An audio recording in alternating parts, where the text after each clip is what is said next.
Today we're discussing citrus bloom essential oil. Breathe it in, tell me what you experience. Oh, I love this blend. I really like it. I can smell, the citrus, lavender, but I actually know what's in it, so I'm cheating a little bit. But I know we've got some wild orange, some grapefruit.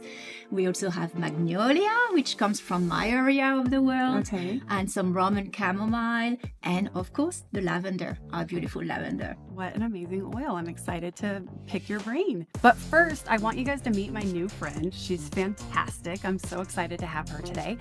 Emilie, tell us who you are and what you do here at doTERRA. Thank you. I'm excited to be here. It feels like we've known each other I know. for so long. It really does. I'm based in Australia, on the west coast of Australia, and I'm the Director of Strategic Sourcing for a region of Asia, Pacific, Oceania, and parts of Europe, and especially Bulgaria, where most of our lavender comes from. Which we touched on last week. If you listened to that episode, we talked all about lavender and it was great. So go back and listen if you haven't done that. So thanks so much for teaching us about lavender. Let's talk about Magnolia today. Yes. Tell us all the things about Magnolia. I know nothing about it. Okay, so Magnolia is sourced from China in a province called Guangxi, which is in the south of China. It's actually a flower, okay? It's a white flower, quite large flower. What I find very fascinating about Magnolia is normally, like in the wild, they would grow on very tall trees. Yeah, huge. But huge. And, be like, how can they harvest those flowers? Like putting ladders or scaffolding or whatever, I don't know.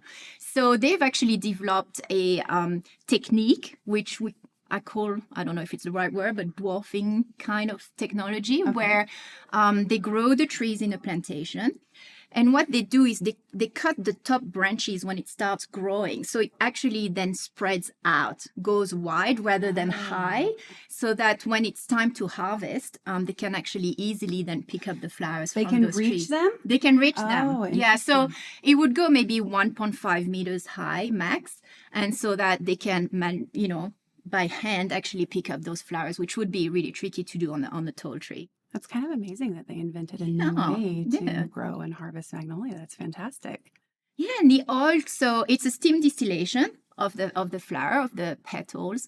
They can actually harvest it twice a year, like in the summer, and also like late autumn, early winter. So it's great. Do they bloom twice a year? Yeah. Oh, okay. Yeah. I don't think I knew that. And I know it's not in citrus bloom, but one thing I would love to mention is something we've worked on over the last few years.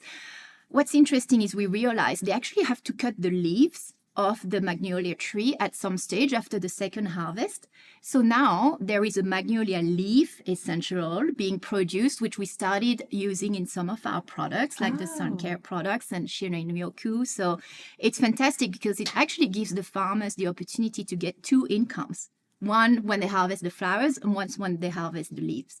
So it's a fantastic product by itself. I love that doTERRA is always thinking, how can we optimize this situation? How can we benefit everyone involved? I just love that. They're so creative that way. So that's awesome. Thanks for sharing that. Have you visited this facility or wherever we're growing? Have you visited that place, or do you have anyone on your team that's visited? Yeah, so actually in my team, Simon is based in China. He oversees all the sourcing of our Chinese oils. We've got quite a few, and he's been there a few times, and he actually took, wellness advocates there as well. So they got to see the flowers. I believe they got to pick some of the flowers as well. And we work with great partners in China when it comes to distillations and farming and all of that. So yeah, it's one of those amazing oils. Did you already share how it's distilled? Did you say that already? It's distilled by steam distillation of the flowers. Okay. So it's a complex because flowers are more fragile than any other raw materials. Yeah. But yes, that's the way it's done. So let's talk about the distillation process. Will you share with us that process? And also, it's kind of amazing. Well, I love, because I'm focusing on bloom, the bloom part of citrus bloom. We're literally taking like the most gorgeous flower and we just have it on our shelf and we're smelling it and using it. So tell us about this whole process, how we're taking this gorgeous white flower. Are they white? Yes, that's what I've seen, but I've also seen pink ones. And so I was curious what they are. Take us through that process. Yeah, so So as I explained with this technique they've developed to maintain the height of the trees, they would handpick the flowers on the trees. And actually when they do afterwards, they actually lay them on the ground, just to dry them a little bit. Okay. And then all the petals would go through a steam distillation process. So, we're putting steam through this raw material of flowers at certain, pressure and everything that works because it's a more fragile raw material than something else. And then, it just picks up all the wonderful components of Magnolia, and then it separates from the water. And that's when you can then pick up the oil at the end from the separator. Oh, very cool. That's so great. Thank you so much for sharing. Okay, so now that we've covered the distillation process, will you share with us about the people, how this is impacting their lives? Yeah, so the trees, in plantation, I've explained how they're maintained at a certain height. And actually, did you know that also helps the fact that most harvesters for Magnolia are women? Stop.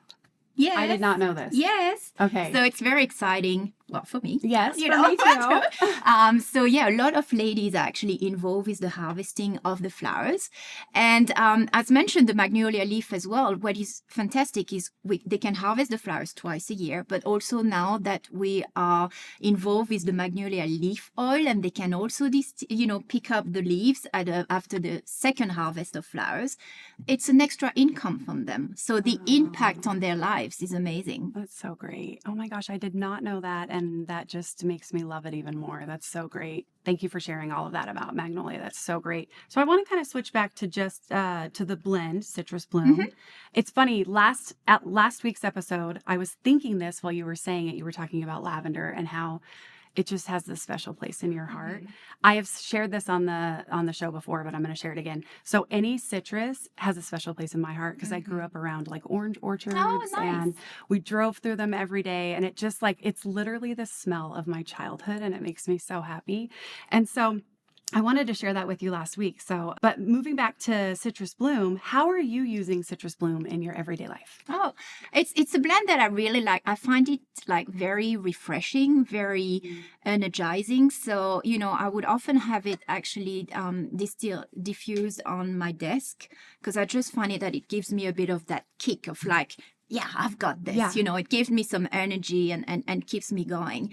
And I think it's an aroma that everybody loves. Everybody loves citrus. Everybody loves lavender. Yes. Everybody loves magnolia. So putting all of those wonderful oils together just makes it a wonderful blend. I agree. It's moving up the ladder for me of really getting close to one of my favorites.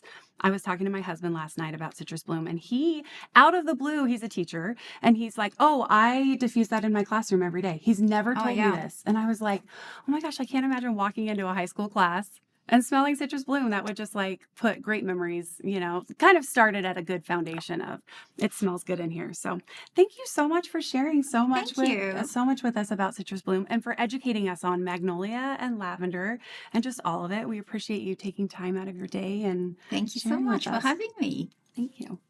Thank you for joining us today.